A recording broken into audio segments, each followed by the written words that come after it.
Сәлем достар, YouTube каналыма қош келдіңіздер. Сіздермен бірге Айгүл. Бүгін қайнаған су қосылып жасалатын блинчикке дайындаймыз. Жұмыртқаға тұзымызды саламыз. Екеуін араластырғаннан кейін осының үстіне сүтті құямыз. Сүт менде салғын, холодильниктен алынған. Осыны жақсылап араластырғаннан кейін 2 ас қасық қантты саламыз. Енді осының үстіне қайнап тұрған, қайнаған ыстық суды құямыз. Жақсылап араластырып, енді осының үстіне ұн және ас содасын салып, жақсылап, ешқандай түйіршіктері қалмағанша араластырамыз.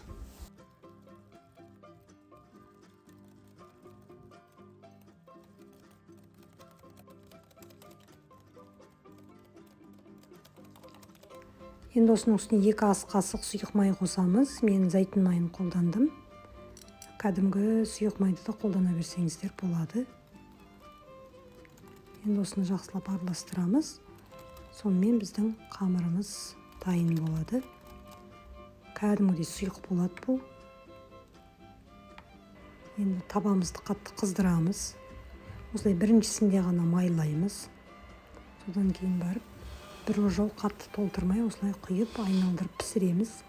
Мен қолданған сковородканың диаметрі 20 см, осыдан 13-14 штук блинчик шығады. Барлығын енді осылай пісіріп аламыз.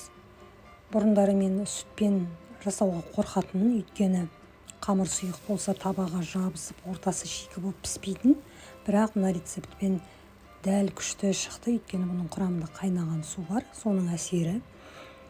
Және де ажурный болып күшті шығады блинчиктер. Міндетті түрде осы рецептпен жасап көріңіздер.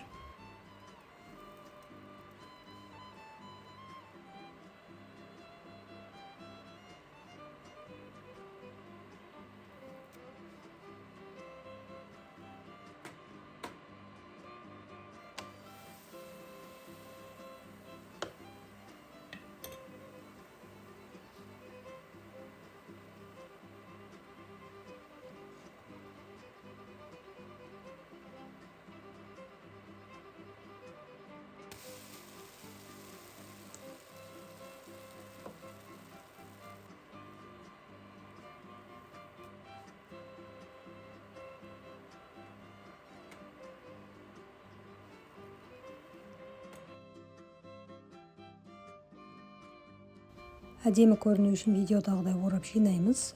Сол жинамастан бұрын арасына өздеріңіз қалаған қаймағын, не болмаса вареный сгущенканы жағып сразу орасаңыздар болады.